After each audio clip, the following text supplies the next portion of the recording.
we always like to say it's your right, use it, and vote, because it is something that took a long time and a lot of effort. Okay, I'm going to tell you a little bit about the League of Women Voters.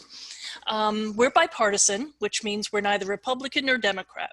All we care about is giving voting information to everybody so that they can vote in an educated and a comfortable way. So they're not sitting at the, at the polls saying, oh, who am I going to vote for? What should I do? We want to make sure that people have the knowledge and the facts, basically. So we're not one way or the other. And that's what we're known for and have been known for 100 years. So as I said, we've been around for a long time. We have a very good reputation, and part of that is because we are bipartisan. One of the things that we do is we put out something called a voter's guide. And we do that for the primary, and we also do that for the general. Every time there's a year that we have campaigns. We also have something called Vote 411. Now that's actually a website, and it's a very good form of information. The Voter's Guide and Vote 411 has both mechanical information as far as how to vote, but Vote 411 has more information about the actual candidates. But I'll go into that a little bit later as well. What we also do is we do candidate forums. In fact, we had Yun Lu in a candidate forum just last week. And we do that every election year. Both primary, we try to do primary. Last year, or this year, we weren't able to do primary because COVID had just struck, and we just weren't, it was a whole new world, and we just couldn't get there. So we got it for the general, though, and we're happy about that. As I said, our goal is to ensure the voters can vote in an educated and comfortable way. It's very important for people to be able to do that. So I'm going to tell you who is eligible to vote. I don't know, everybody's age who's here today, but you do have to be a United States citizen. You do have to be a Maryland resident. You must be 18 to vote, but you can register at 16. And I don't know how many people know that. You can register when you get your learner's permit. You can register when you get your license. You can register online. There's so many ways to register. So the next question is, are you registered? If you are not registered, there's a link that you can go to. You can do it online. If you're not sure if you're registered, if you've had any changes, if you've moved recently, for example, you may just want to check and make sure that your voter information is correct, so that they can send you what you need to have. And there's a link there for that. The interesting thing about this is the last day to register online by mail or in person is October 13th, 2020. However, and this is new, you can register at the voting centers during early voting and on election day. But if you do that, you need to have all of your documentation. Otherwise, what they do is they give you something else, a different kind of ballot.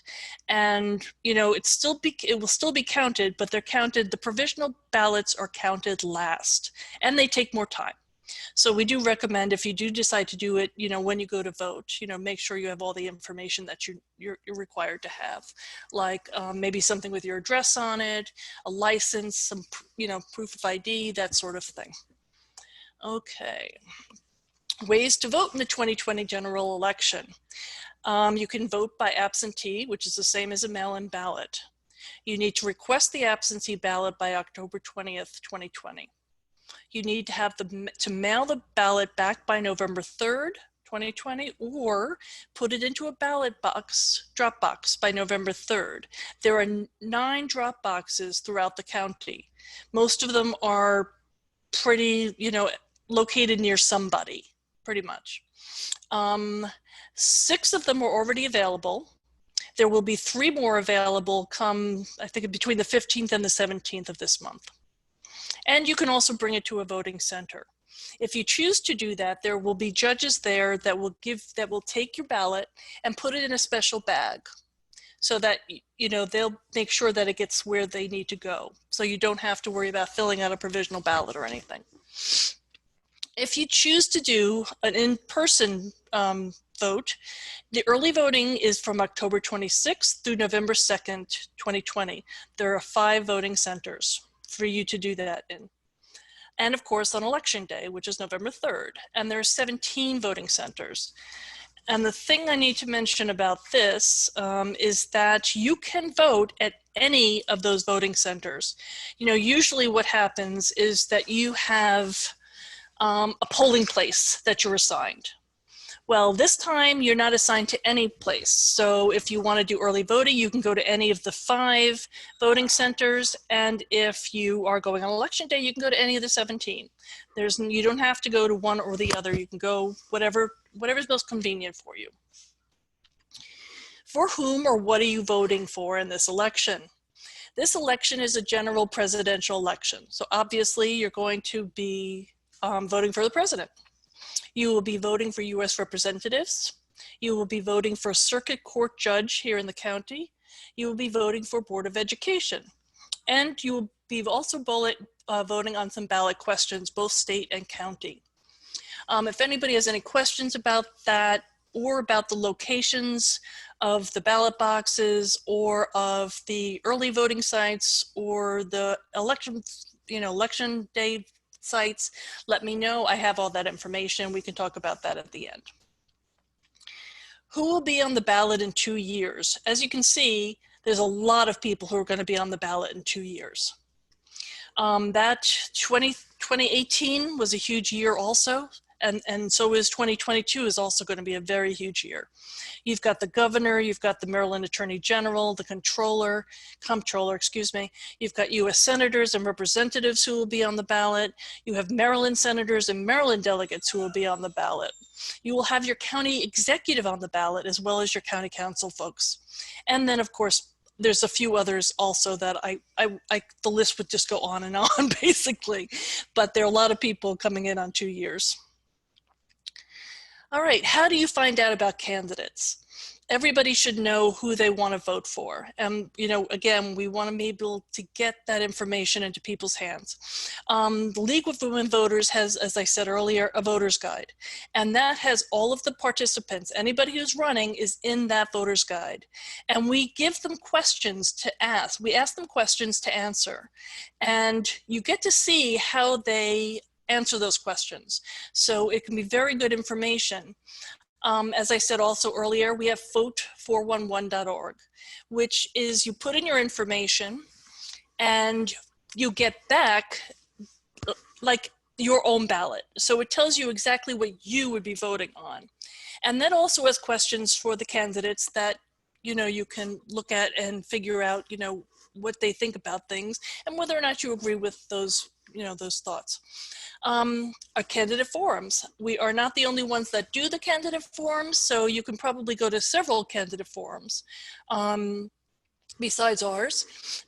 Newspapers are also a good place to find information.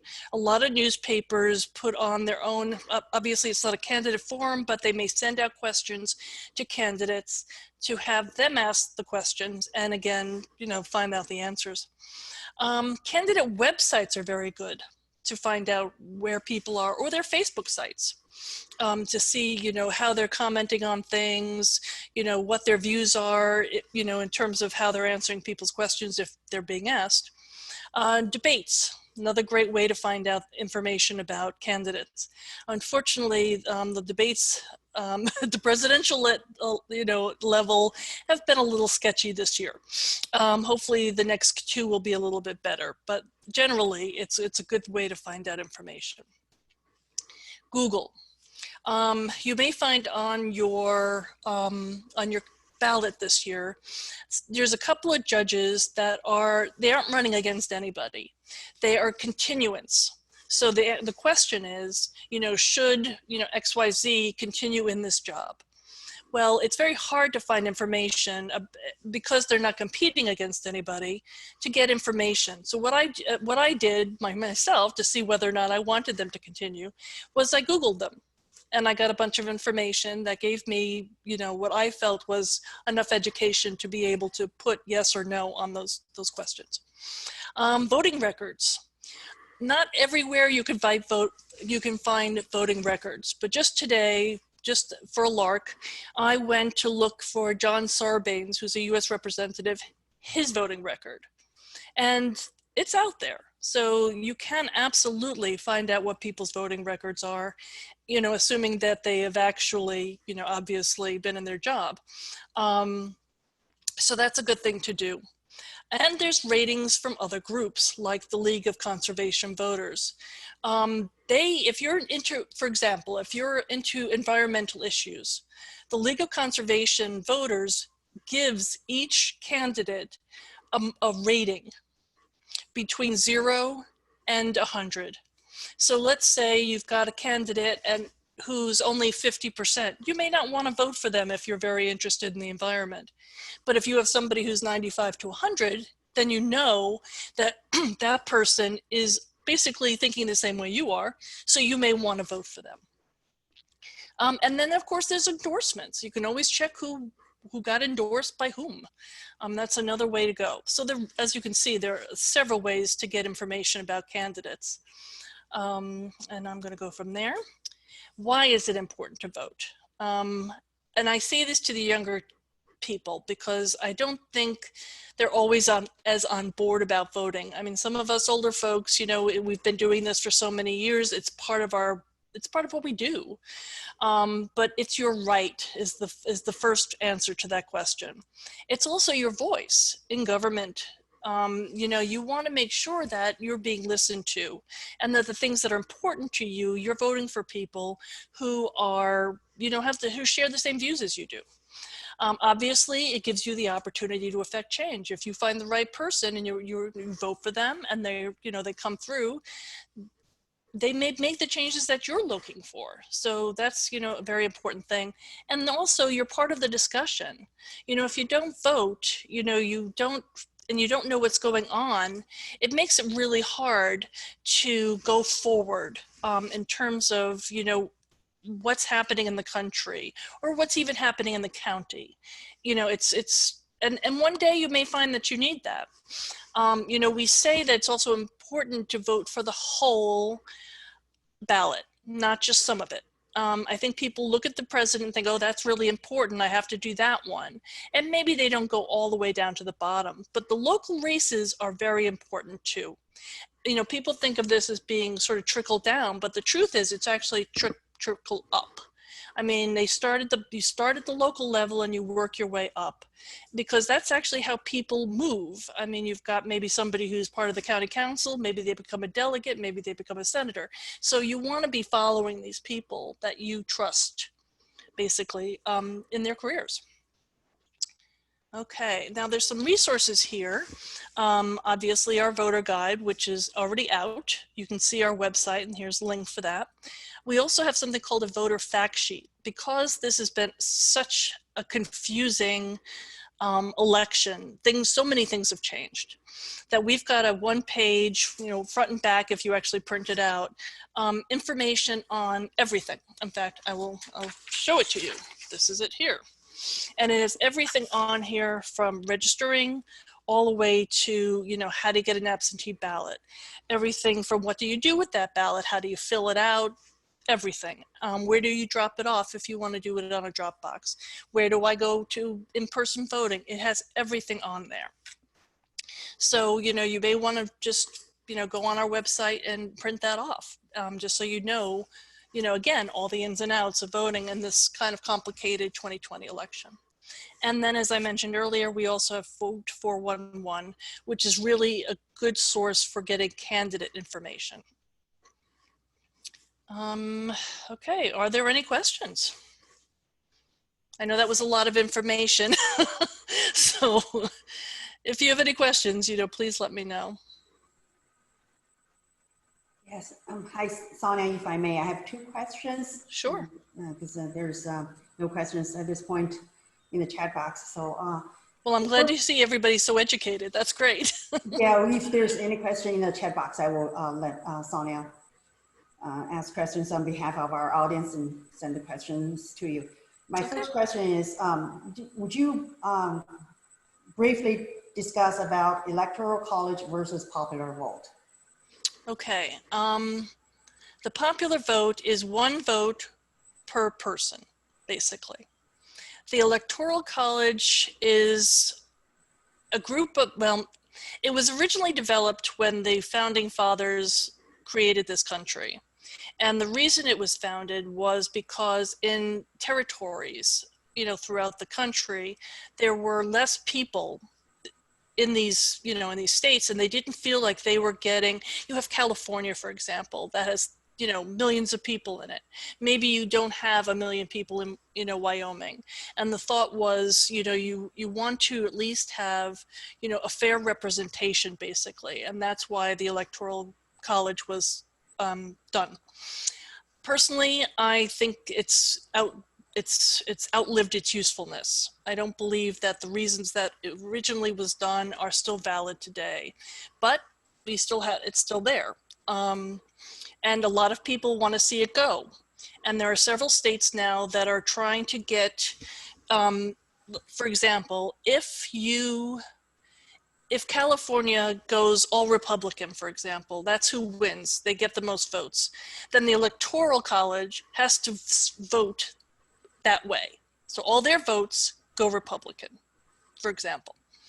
And there are more and more states starting to do that. So I think we're getting more closer towards one vote, one person, but we aren't quite there yet. The Electoral College, I think some states, you know, that you don't have to go by who won in your state. And, you know, that causes some other complications, obviously, because even though your whole state might want, you know, person A, you know, you might still be in a position to vote person B.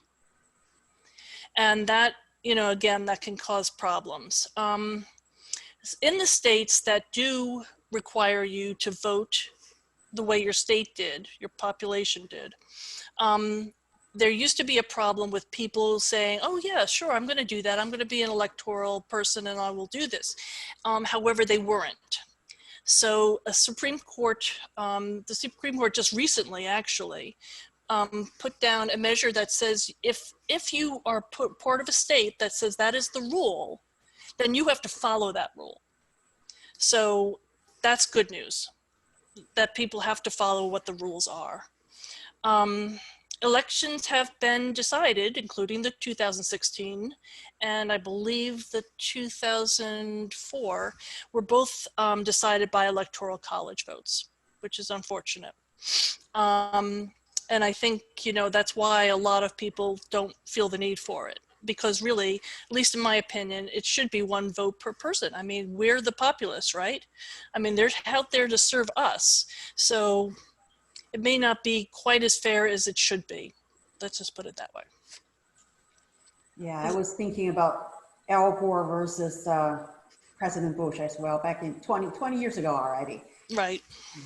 Yeah.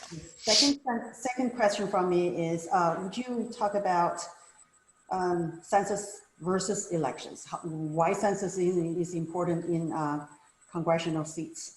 This is kind of election related.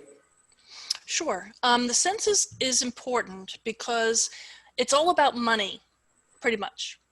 The more people that you can show live in your towns, your cities, your state, the more money that you get from the federal government. So it becomes very important to be able to represent those people that you have, because it does, you know, it does include, you know, it's very important monetarily, but it also goes towards representatives, because the more representatives you have is dependent on how many people you have in your state. So you want to make sure that you're checking all your people to say, well, we have 50,000 people in our state, so we get X number of representatives, for example. So that's important for that. But it's really, I think what's most important actually is getting the money for the services that you need on a state and a local level. I think that's the most important thing. So when they were talking about ending the census early, that was a big concern to a lot of people, because they know that how much money comes in per person. So they did not want to stop it early because they didn't want to lose the money for those programs. So that's really where the two come in. And thankfully, a judge has decided that that's not okay. So they are going to get, I believe, they're going to get to the end of the month and actually be able to do the census in the right amount of time. Yeah, yes, absolutely. In short, like NPR summarized yesterday morning, census is about power and money, period. Right. Thank you. And other questions? Yes, it looks like one came in privately.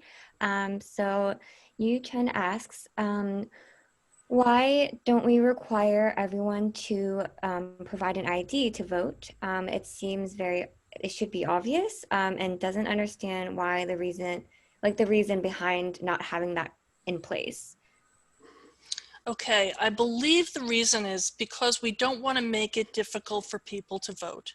When you register, you already have to give information. You have to prove that you're a citizen, and you have to prove that you're, you are a resident of the state of Maryland. And of course, you have to prove your age.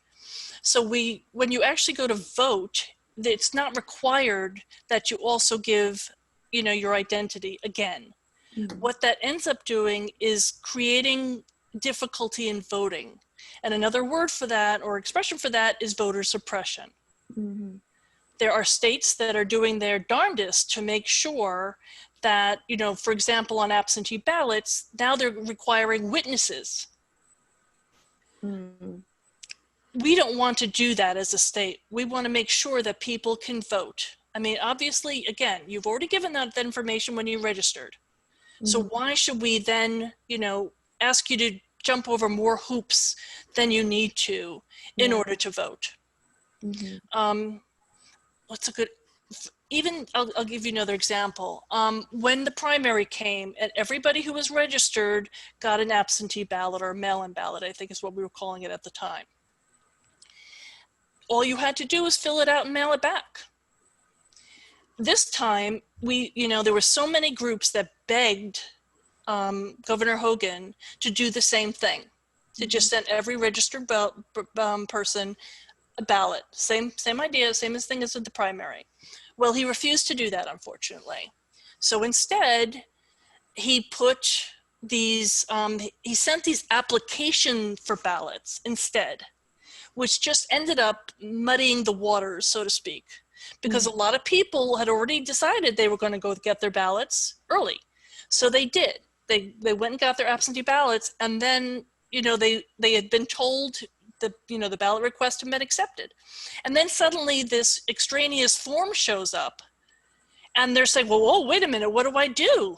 Should I, do I fill this out? Do I not fill this out? A lot of people were very confused by that form. And I mean, I think I did even a letter to the editor saying, if you get this and you've already asked for your ballot, just rip it up and get rid of it.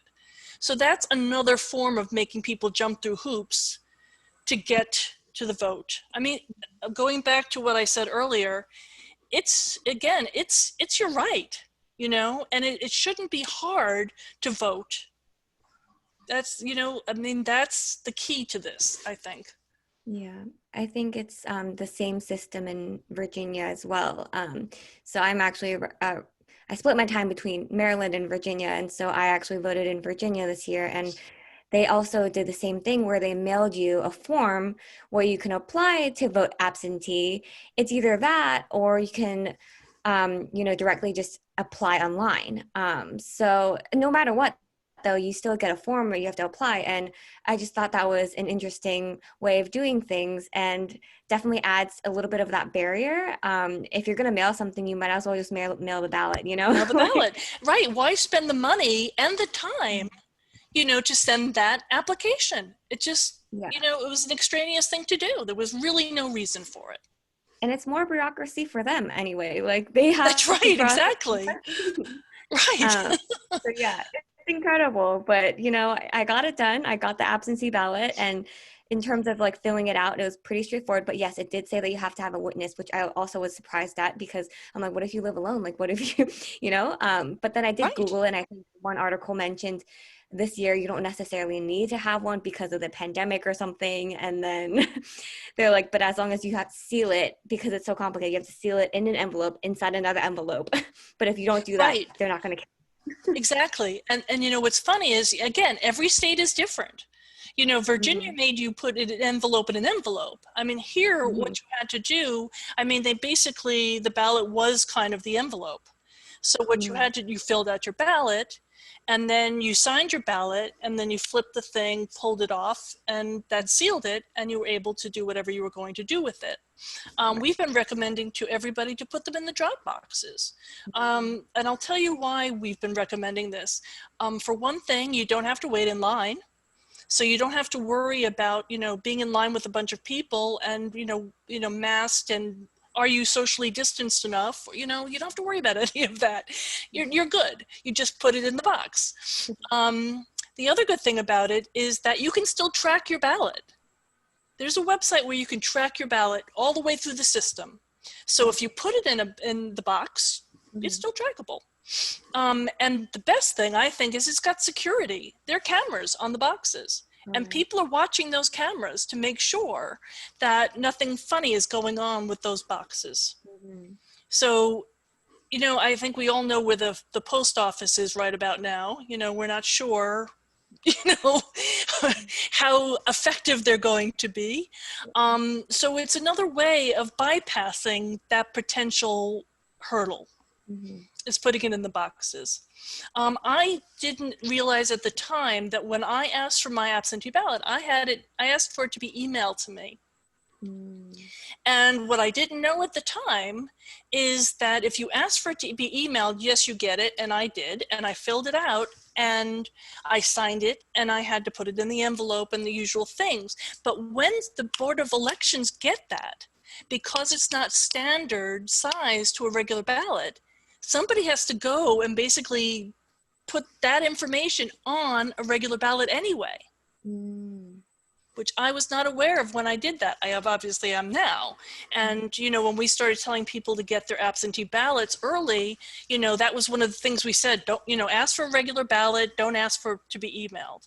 I mean, obviously it worked out okay. I know they have my ballot, everything's fine. But again, you don't want to add another thing to getting your ballot taken care of. You want it to be as straightforward as possible. Right. Sonia, there are two questions that, in the chat box. I don't know if you're able to see them. I don't see them. Excuse me, can I ask a question? Can you hear me? Yes, let me ask those two questions because those two people in the audience, they have been waiting for a while. Would that be okay? Yeah, sure, okay. Because I actually asked the questions about the ID. I thought I just want to continue that question. What's your name? I'm sorry. I'm a Yu-Chen. Yeah, hold on. Would you hold on 1 second, please? Because there are two questions in the chat box. Okay. Yeah, ask the first one. It's from Hong Ling. Oh, actually, it's Ming. Ming. Yeah, Ming's question goes first, and then he corrected it.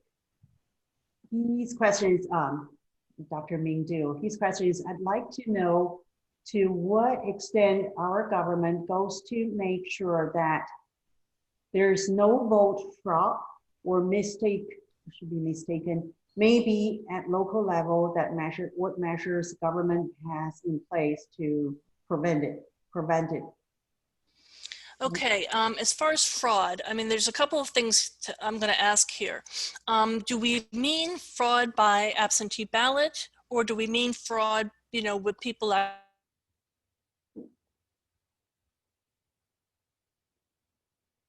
Sorry, Miss Williams. Can you hear me? No, Miss Williams, you mute yourself. Okay. Okay, there I am. Okay, sorry, I didn't realize I'd been muted. Ming, I think Miss Williams has a question to you. Yeah, I do actually have a question. Is it, what is the concern? Is the concern about the absentee ballots being fraud, or is it about the polls being? That's why I ask either fraud or by you know, a mistake. For example, if you go online to register as a voter, all it asks probably is the driver's license, right? You know, one story is that when I just came to US as a student, I didn't know, right? So somebody told me, hey, there's a vote going on, and people should vote. I almost did, which is bad. But if I did, that's a mistake. I didn't, intend to do a fraud, right? But Right. if I did, that's a mistake. But I just want to know what measures government has in place to prevent this kind of things. Well, they track voting. I mean, they track votes for one thing. So if you're worried about, somebody voting and then voting again, they can't do that. There is a system in place to make sure that you can't vote more than once. I have not registered in quite some time, but my understanding is that you do have to have certain information that is, proves all of the things that they're asking, as far as, citizenship, et cetera, et cetera. So you should be good to go. There shouldn't be any reason for fraud. I mean, Maryland is actually one of the better states. I will say that as far as voting goes. They have a lot of things in place to help the voter, to make it easier for the voter, for example, like the day of registering, for example. So they are very conscientious about, making sure the ballot is safe. Everything has to be looked at twice. I think I've mentioned about my email ballot. They actually have two people to do this. So it's not just one person taking what I wrote and then transferring it onto something else. They actually needed somebody else they said, okay, they read the ballot to person A, and then person A looks at the ballot, has to read it back to person B, and it has to agree. So there are a lot of systems in place that, we may not even know about, but that we've never had ballot fraud in this state that I'm aware of. It's never been an issue. That's good to hear. Thank you. Yeah, the question is from Hongling. Her question is, I would like to know to what extent our government, oh, that's me, sorry about that. Yeah, sorry about that. Yeah, Hongling is here, okay. Their election judge shortage this year due to COVID pandemic. Do you know if there are still needs for election workers in Howard County? Okay, there was an issue about obviously election judges, and I'll give you a little history on that. Typically, when we had 90-something polls open, the majority of election judges were older, retired, 65, so on and so forth. And once COVID hit, a lot of those people being older were compromised health-wise. So they did not want to be, in a place inside for 16 hours with a bunch of other people, and who can blame them? So that's why actually we ended up with 17 election sites on election day, because they couldn't fill all those people. But my understanding is a lot of people have stepped up. I know we encouraged people, and we've got 3 people in our group alone that went out to be election judges. So my understanding is they're still working out, where they're putting people.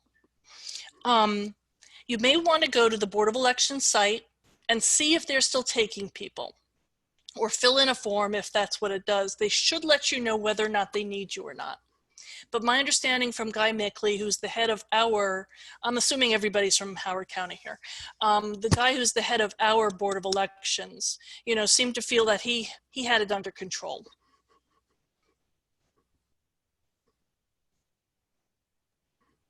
I don't have questions over my side, Sonia. I actually have a question. So you talked about popular voting earlier and how that may not be the best system.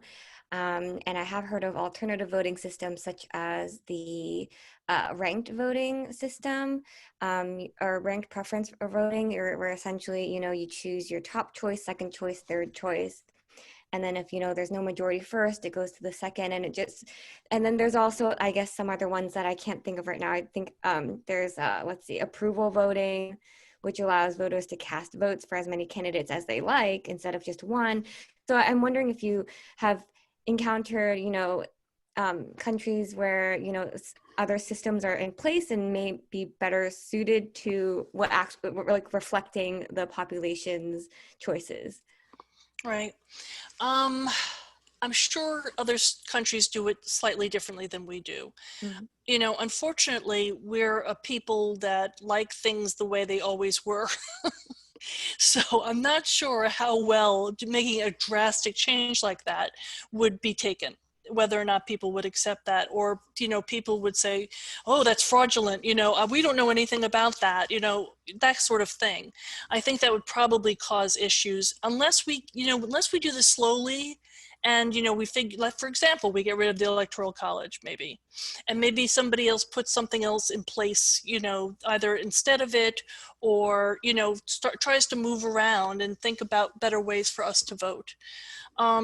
Generally speaking, I think our country does a pretty good job of voting. I think my problem with it is that everybody doesn't vote.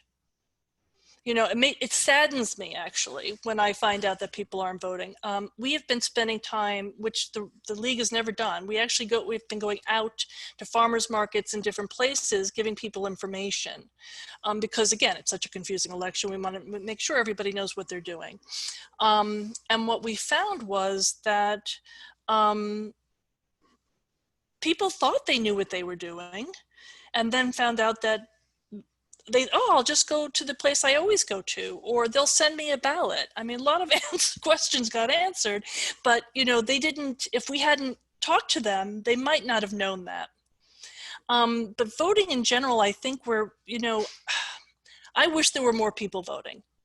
I think that people miss an opportunity to, you know, have their voices heard when they don't vote. And I did have a couple of people who said to me, oh, I'm not voting. And really, that made me very sad, because you're giving something up. You know, that's how I see it. You're giving something up when you don't vote. You have an opportunity and you're not using it. I would like to see, you know, something that would come along that couldn't be argued with. You know, there would be no way to voter suppress. And as I think we know, there are states in this country that are doing their darndest to do exactly that. I would like to see something that cut that all out. There's just no way you can do it. But again, I don't see that in the near future, unfortunately. But, you know, hopefully it'll work out. Yeah, hope so too. Are there any other questions I can answer? I don't see any coming in the chat. Yeah, so can I ask mine now? Sure, go ahead. Yeah, I asked the first question about the ID things. I just try to understand it, because to me it seems very obvious things, and you explained a little bit. But now you said when you registered, you gave all the information, so it's already been checked. Mm-hmm. So when you go into the voting stations, then you don't need to be checked. Doesn't seem like a right to me. So how do you know then that person is that person? So I can just, you mean if I register, let's say I register online and my neighbor register online too. Okay, so I'll go into the voting station. Since you don't need an ID, then I just say I'm my neighbor. So I just voted. Then if he votes, then that's 2 votes. Then that's going to be illegal. That's going to be void. Then I'll go into another station. I vote myself. Okay, my vote count. Then my neighbor's not count anymore, right? No, I see your point. There are voter lists, basically. And they do have things in place to make sure that that doesn't happen. I understand your point about, you know, having an ID. I really do. But again, you know, and I know it seems like common sense to want to, you know, obtain an ID. Yeah, but there are people, I don't know why it's considered it's a voter suppression. I mean, well, I because don't want to. I'm sorry, go ahead. No, I mean, I totally agree. We should not suppress voters to vote. I agree everybody should vote, but I don't understand why require ID is a suppression actually. Well, because, you know, how do I put this? There are people who aren't as fortunate as other people, and they may have registered, and they may, have some disabilities or something else that would cause them to have problems giving an ID. And in that scenario, we don't want them to not be able to vote. Well, it's even like the mail-in ballot situation. They mailed a ballot to everybody who was registered. The problem with that, of course, is if somebody moved and they didn't redo their registration information, they might not get their ballot. And that happened, but during the primary, that was the first time we'd ever actually done it. And it was done very quickly. It had to be turned around very quickly. And I think a lot of lessons were learned in that scenario. But again, we've really never had any voter fraud here. I mean, believe me, if there was voter fraud, you'd hear about it. And here in Maryland, we're very, we really make sure we pull out all the stops to make sure that your ballot is safe and that your vote counts and that you can't, do that more than once. Okay, yeah, I understand. But I just don't understand why. That's also like if my neighbor not voting and I voted for him, then I voted myself, then basically means I vote twice, and it's not a fraud because you can't tell. If you don't require, it would be voter fraud because you voted twice. Yeah, but you cannot tell, right? If you don't catch it. Well, there's got to be a way that I think people actually you're asked, your address, you're asked basically the information. So you don't have to give an ID, but you do have to make sure that you can answer the questions properly. Right, and they want to make sure you is you, and also, yeah, it's unique. It's your identification. They want to make sure it's you is you. So basically, yeah, but I mean, why there's such simple thing ID, like a driver license? I show my driver license, so easy. I mean, I'll go a lot of places, they require my driver license, right? Well, that's true, but there are people who might not have those IDs. Those people who don't drive, for example. Okay, that's another thing. Yeah, I don't quite understand why, like some people, you said it's hard for them to get an ID. I don't quite understand. Well, there's also a cost, involved when you get an ID or a license. And there are people who might not be able to afford that. Okay. So we don't want to punish them because they can't afford to get an ID by saying, well, then you don't get your right to vote. So I think, yeah, so next step, government should make it free. Like everybody, whoever needs ID should it free. Give everybody, anybody wants I love that idea. I think that would be great. And absolutely. You said yeah, I think that should be. I mean, I don't know why it's such a big issue. I mean, I never can understand. I ask people around and nobody can explain clearly. I mean, why? One party think it's a suppression, one party think well, because it's like adding something, at the voting site. I mean, we do ask questions to make sure you are you. Like your birthday, which you may not know your neighbor's birthday. So, they're going to ask you questions that only you can answer. So that's the way they keep that from happening. But we don't want to, again, somebody who can't afford an ID, for example, we don't want them to not be able to vote because they can't afford an ID. That would be like having voter suppression. It's saying, because you're poor, you're not allowed to vote. And we don't want to do that to anybody. But I think this is not, I feel really differently. If the people go to the bank, ask to access their account, they ask ID. So people have to provide ID. But that is the personal activity.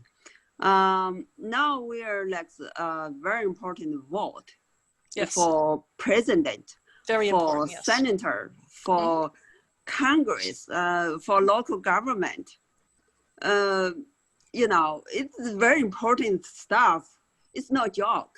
So no, I agree. But skip ID, it means, a little bit absurd. Well, again, they're going to ask you. Yeah, they're going to ask you questions. Yeah, we trust people, but remember, trust people is common sense. But why we issue ID for everybody? That means we don't want fraud. So ask ID is not to spend too much time. It's not spend too much pressure. It's not means give a lot of people pressure. I understand somebody is not ID and they poor, they couldn't get an ID or something, but that is a very special case. We cannot, because we cannot concern very a small percentage of the person couldn't vote, or maybe they never go to vote, and then we skipped everybody's ID. So I didn't get it. So okay, I understand that. I can see why that would be confusing to someone. It's really the bottom line is we really want to make sure that everybody has every opportunity to vote, because it is their right, and we don't want to put anything in the way of that so that they can't. I know it seems to make sense that you ask for the ID, but remember, they're also asking questions when you get there that only you can answer. So that is kind of like showing an ID, because you still have to answer the questions to prove it's you in order to be able to vote. So another piece of ID, you're just asking for something else that maybe everybody, or a lot of people can give, but maybe some people can't. And we really just don't want to punish anybody, for that. Other than that, I didn't make the rules. I just know what they are. So it's something, if you really feel very strongly about it, you may want to take up with the Board of Elections, the State Board of Elections, by the way, or somebody who is working for you, county council, or state senators or state representatives. Yeah, may I just add, you just said it, very well in terms of explaining, the reasons for not asking for ID, because I think it's important to emphasize that having a driver's license, having a car, having, a form of ID is unfortunately still a privilege at this moment. Like, you have to pay literally, what is it now, $40 for just an ID? Mm-hmm. And not everyone's going to even have that money to be able to do that. And I do agree that the government, it should be a right to have an ID if you're going to need it for so many situations. Right. So I just totally agree with what you've been saying about, how it does become a barrier for people who are less privileged. Right. Is there any other questions I can answer? Yeah, we take one more question from the audience, and then because it's nearly 9 o'clock. Okay.